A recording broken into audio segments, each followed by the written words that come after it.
El humo llenó el patio interior más rápido que la oración salió de sus labios. El primer trozo de carne carbonizada se deslizó del brasero y el padre seguía sosteniendo la antorcha, como si no se diera cuenta de que él mismo había encendido el fuego bajo su hija. El dominico Esteban de Mora quemó a más de 300 brujas durante sus 27 años de servicio en la Inquisición de Flores.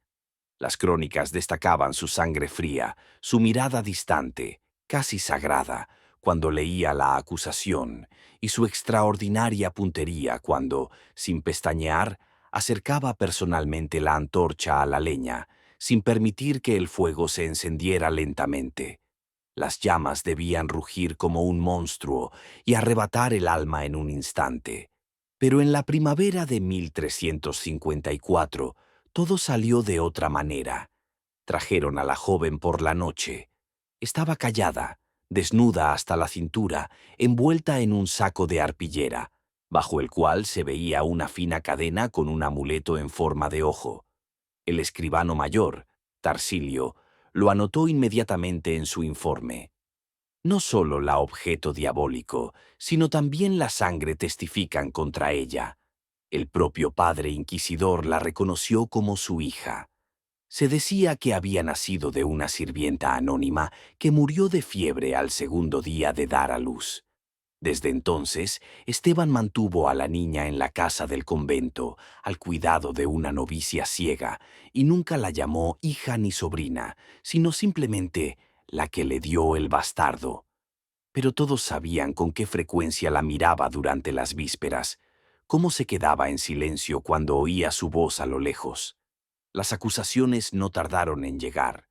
Un joven testigo, un novicio deshonrado, acusado de masturbarse por las noches, declaró bajo tortura que había visto a la joven abrazada a los iconos, susurrando en una lengua muerta y untándose el pecho con grasa de cabra. Otra mujer, una comadrona, confesó bajo amenaza de que le cortaran la lengua que la chica había acudido a ella en busca de una poción para despertar su vientre sin pecado. Los propios jueces temblaban.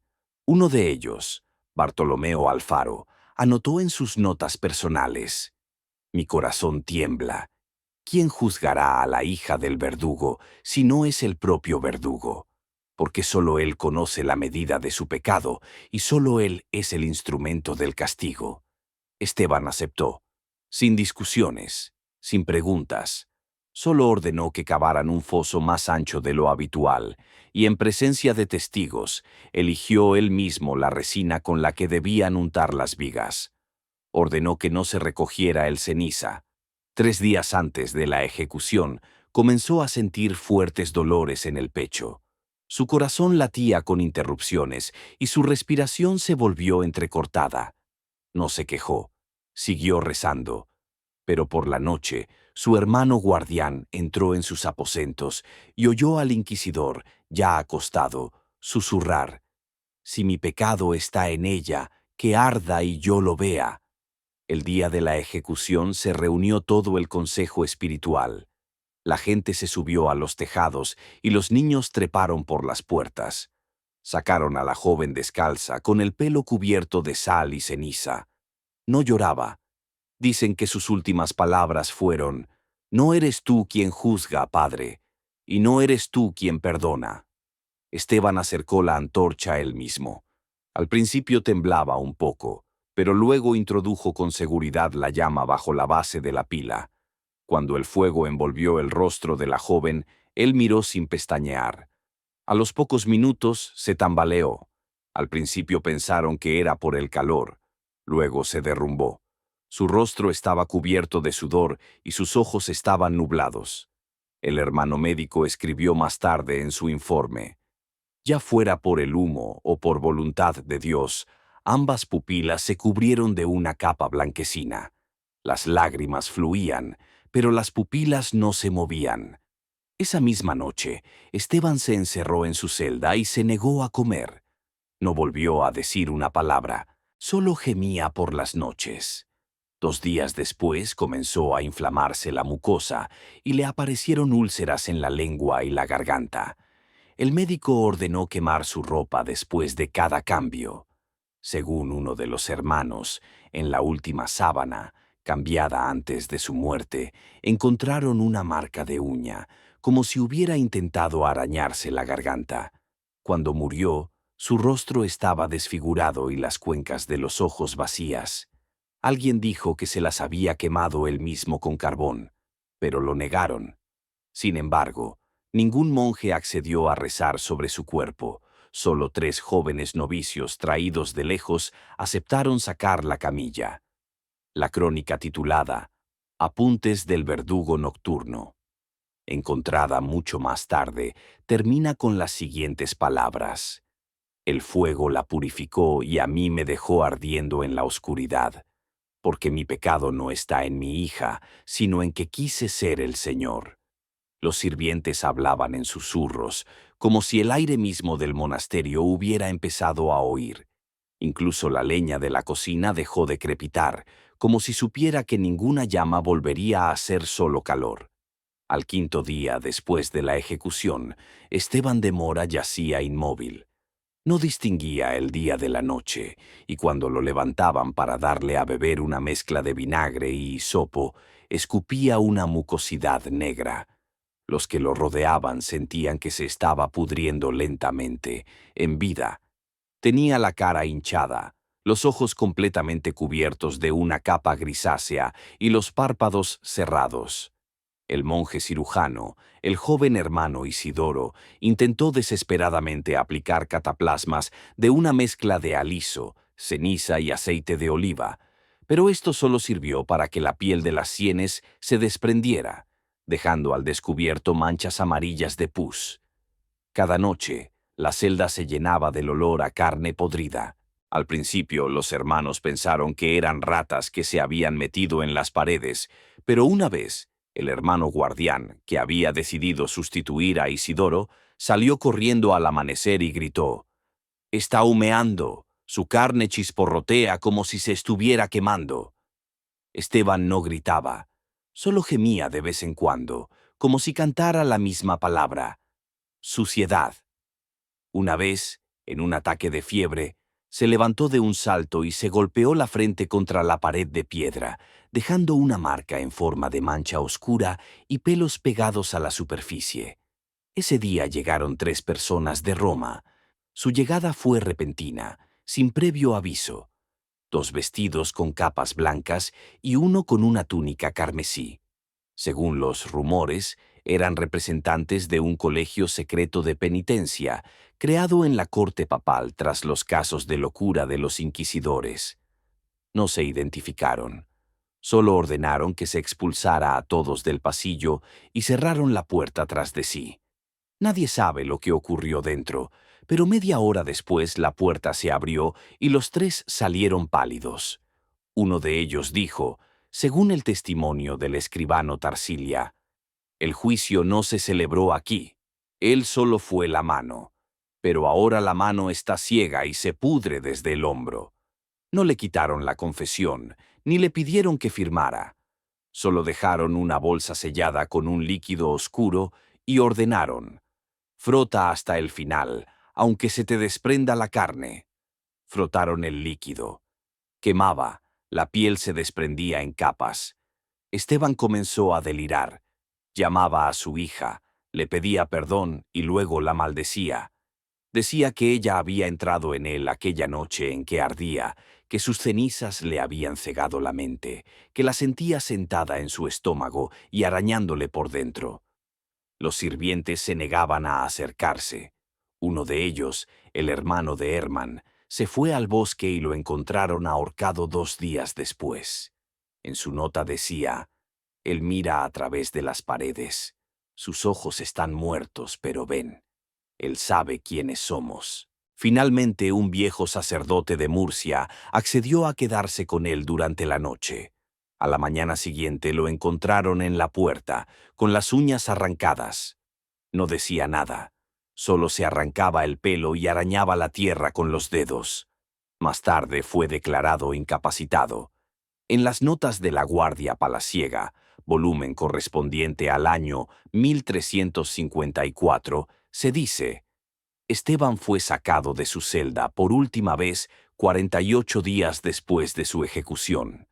Lo llevaban 6 personas, pero 3 de ellas enfermaron posteriormente.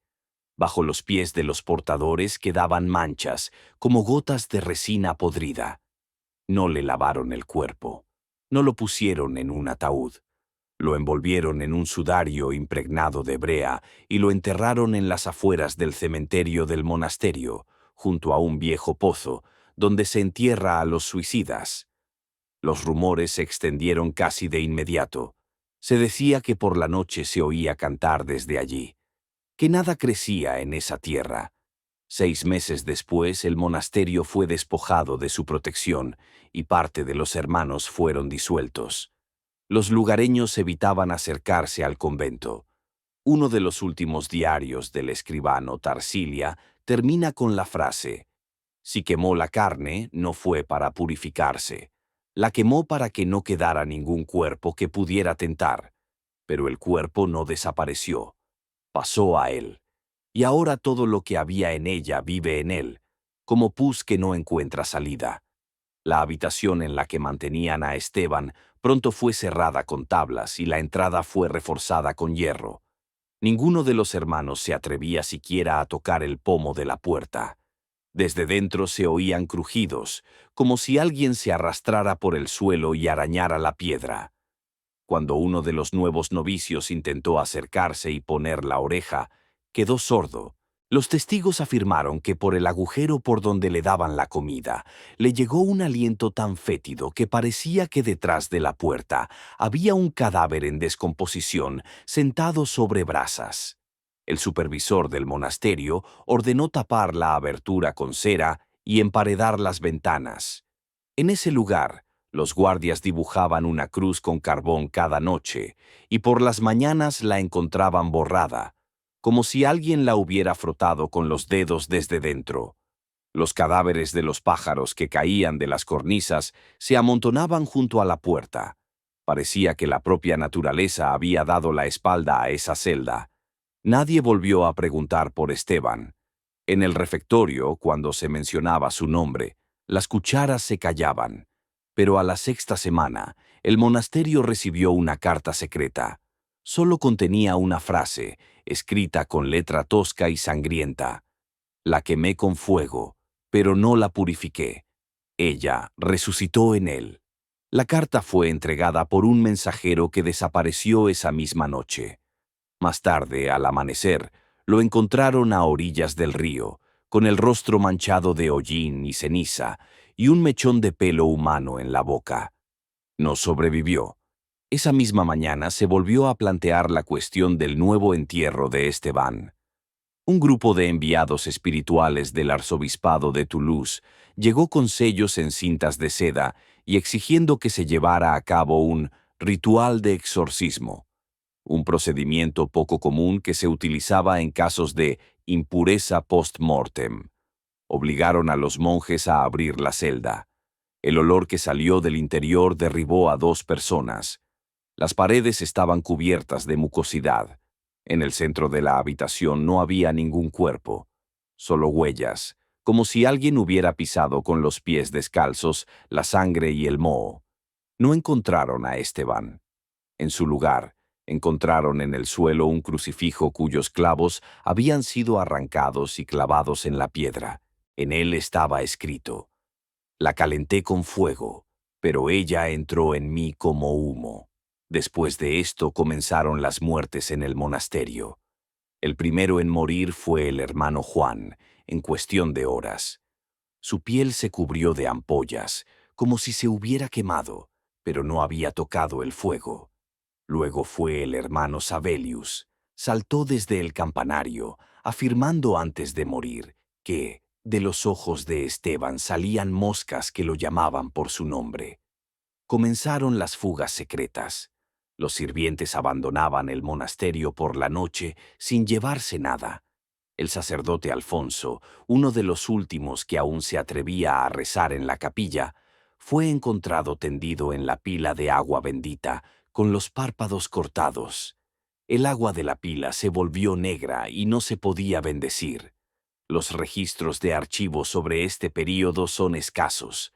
La mayoría fueron quemados por el propio superior antes de huir a las montañas, donde murió congelado. Solo en los documentos personales del escribano Tarsilia, trasladados en secreto a Narbona, leemos: no murió, se desvaneció. Es como el hollín, como el humo, como la negrura en los rincones. Quemamos la carne, pero el alma no salió. Se instaló en el fuego. Ahora arde en nosotros. Los cuerpos de los hermanos fueron enterrados en una fosa común. Los últimos registros indican que después de la tercera semana nadie cantaba salmos. Solo la vieja campana sonaba por las tardes, sola, sin campanero. La crónica conservada en el castillo de Saint-Laurent afirma que, 2 meses después de la desaparición del cuerpo de Esteban, el monasterio fue cerrado por orden del arzobispo y puesto bajo la vigilancia de la Guardia Real. Sin embargo, ninguno de los recién llegados permaneció en él más de 3 días. El último guardia, un capitán llamado Luc Ferrier, se pegó un tiro en la bodega y escribió en la pared con barro: «La oigo respirar dentro de mí». El monasterio fue precintado. Su mención desapareció de todos los calendarios y mapas. La tierra a su alrededor comenzó a agrietarse. Las ratas huían incluso durante el día. Se consideraba que el lugar se había vuelto impuro. Solo una persona intentó romper el silencio: un anciano médico llamado Dominique Lequesne, que en otro tiempo había sido médico de la corte de Carlos VI. En su tratado sobre la peste ardiente, describe un fenómeno extraño. He visto una enfermedad que no se transmite por el aire, el agua o el contacto, sino que llega a través del miedo y el arrepentimiento. La piel del enfermo se ennegrece, las venas se hinchan y el aliento se llena de ceniza. Estos síntomas coinciden con las llamadas secuelas del contacto con un alma condenada. Describe el caso de Esteban sin mencionar su nombre, llamándolo inquisidor, antiguo padre. El médico afirma que éste quedó ciego por el humo de su culpa y luego se convirtió en fuente de envenenamiento espiritual contagioso. Años más tarde, el pueblo situado al pie de la montaña se convirtió en escenario de extrañas desapariciones. Por las noches se veía allí una figura vestida con un manto negro y con una cruz rota en el pecho. Los niños nacidos en esos lugares padecían malformaciones. Algunos no tenían ojos, a otros se les desprendía la piel, como por el calor, sin que presentaran quemaduras. Los arzobispos se sucedieron, pero nadie sacó el tema del monasterio. Solo en el siglo XVII, el prior de Basilea, el padre Alberto, escribió: «Este lugar no era la casa de Dios, sino un horno infernal, y quien arrojó a su hija al fuego era el mismo carbón, esperando una chispa. No se quedó ciego por el humo, sino por lo que vio en sí mismo». La última mención del monasterio se encuentra en un informe de un espía borgoñón. Donde estaba el inquisidor, ya no hay piedras ni árboles, solo un agujero en la tierra y sobre él vapor, como si algo siguiera respirando allí. Así, la muerte de Esteban no trajo la purificación, sino la descomposición. Su acto no expulsó el mal, sino que lo dejó entrar en las grietas del mundo. Su nombre no se conservó en las listas de mártires, pero su huella quedó en los campos muertos, en los sacerdotes negros y en los niños ciegos.